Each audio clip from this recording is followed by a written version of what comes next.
mag-check ako ng body ground. So yan ah. Nakita nyo? So yun yung body ground niya. Ngayon gusto ko i-check yung voltage niya. So dito, check ko lang. Hindi ko lang kung nakikita nyo. Yan siya. So okay mga paps, kumusta pala? Ngayong araw pala, magre-review lang ako ng bagong product na pinadala sa atin, itong Tessmen. So last time, may ginawa akong video review dito sa Tessmen 510. Ngayon, eto, ipapakita ko naman sa inyo kung bakit mas maganda itong TSM 192. Etong presyo nito, hindi nagkakalayo. Mas mahal lang ng konti ito. Kung di ko nagkakamali, mahal ng 50 pesos. Around 50 pesos yung diferensya kumpara dito. Ito, nasubukan ko na to gamit sa sakyan namin. Merong konting problema sa sakyan namin. Ito, ginamit ko. Ito, ang masasabi ko rito, kumbaga ito yung pinaka basic na pwede nyong gamitin. Itong TM 510. Kung mga basic lang ang troubleshooting nyo, goods to. Pero, kung ako tatanungin nyo, ang magandang bilhin, itong 192. So ngayon, ipapakita ko na sa inyo kung bakit mas maganda itong 192 kumpara sa 510. Bakit ko nasabing mas maganda itong TSM 192 kaysa sa 510? Kung mapapansin nyo to, yung probe niyan, ikakabit ko pa, di ba? Dito hindi na. Yan o. Nakakabit na siya. Tapos yung setup nito, kung mapapansin nyo, ganyan. Ganyan, mas maliit. Pwede nyo gawin tong parang pen type. Hindi naman literal na pen type yan, pero parang pen type pag magte-test kayo. Tapos, yung probe niya, di ba kinakabit pa? Dito na nakalagay sa likod. So, mas madali nyo matetest yung mga AC voltage nyo, yung mga saksakan nyo. Kailangan nyo na gawin, iganyan. Tapos, itetest nyo. So, tatanggalin nyo to. Yan. Saka nyo itetest. Okay, pakita ko mamaya. So okay mga paps, ito yung pinaka-panel board namin, ayan yung circuit breaker. Kaya ako nasabing basic to, kumpara dito, mas ma-appreciate ng mga technician etong 192. Bakit? Meron siyang NCV, di ba yung non-contact voltage? Yung pag ginanyan mo, nakikita nyo, malalaman mo kung meron siyang AC signal. Yan. Narinig nyo, tumutulog naman di ba? Yan o. Nakikita dyan kung low o kaya high, kung malakas yung AC signal o hindi. Ngayon, dito, ganun din yan. Meron yan ditong ayan o. Kita ko, NCV, non-contact voltage yan, nakalagay yun dyan. Yan, NCV. So, halimbawa, check ko, etong part na to. Yan. So, check ko. Meron ako na-detect, meron high. Dito, meron ding high. Dito, low lang. Low lang. Ito. Yan.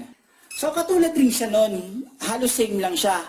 Ang pinagkaiba niyan, pwede mo itutok mismo dun sa, sa itatrack mo or itatrace mong linya. Ito kasi, yan, etong plot na to, dyan niya nasa sense dito sa part na to. So, merong specific na po pwede mong ituro o itutok kung saan makikita yung signal. Hindi yung ganyan, biglang lalabas sa signal, alin dyan sa dalawa yung merong may supply. Kapag tututok ko rito, yan, ito merong high. So, obvious na may high din. Ngayon, paano kung halimbawang hindi mo alam, ang daming mga wire, tulad yan, ang daming wire, hindi mo alam kung saan dyan yung may linya o hindi. Kahit gamitan mo ito, tinututok mo naman, pero gusto mo makasigurado kung ano talaga yung wire na merong AC signal. Gusto mo makasigurado kung anong wire yun. Ganito gagawin nyo mga paps. Ito yung wala sa isa, sa 510. Dito sa 192 meron Nilabas ko yung pula, yung red probe sa input, tapos ililipat ko sa live. Tignan nyo Yan.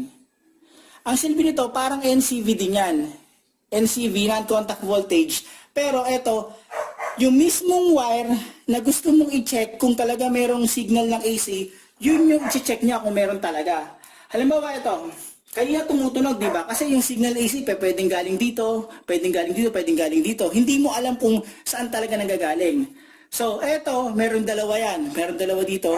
Kaya pakita ko, meron dalawa dito yan. Zoom natin. May nakita nyo dalawa yan. Meron yan dito, saka dito. Tignan niya, yan. Isaset ko lang to sa live.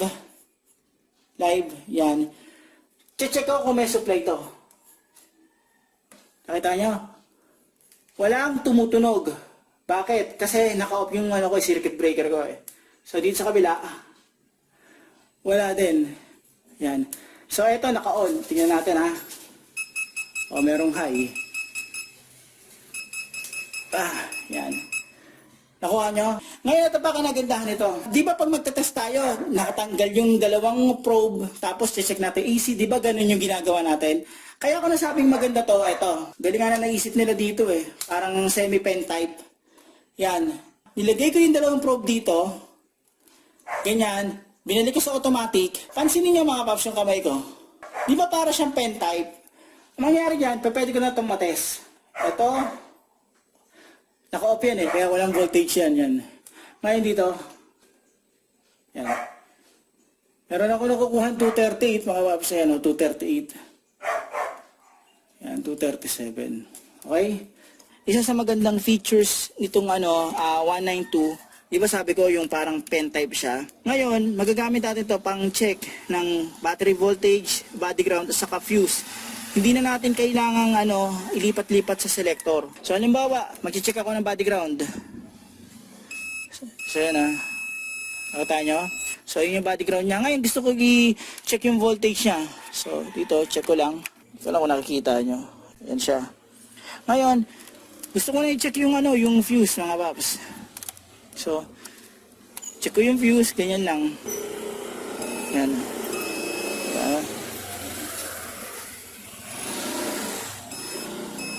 Yan.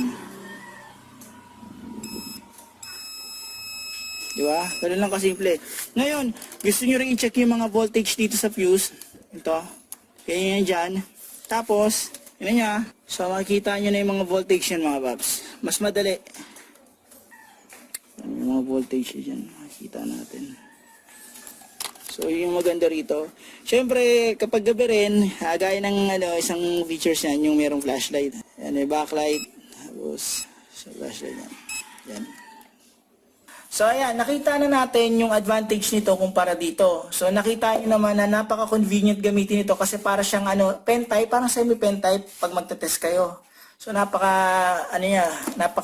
ganda niyang gamitin. Lalo na sa mga technician or electrician, magagamit to. Pwede rin to sa mga automotive, auto technician. Yan, magagamit talaga to. Meron pang isang advantage to na wala ito. Ito kasi ang tinetest lang nito yung mga basic yan, voltage, DC, AC, di ba? DC, AC, resistance, ito ganun din.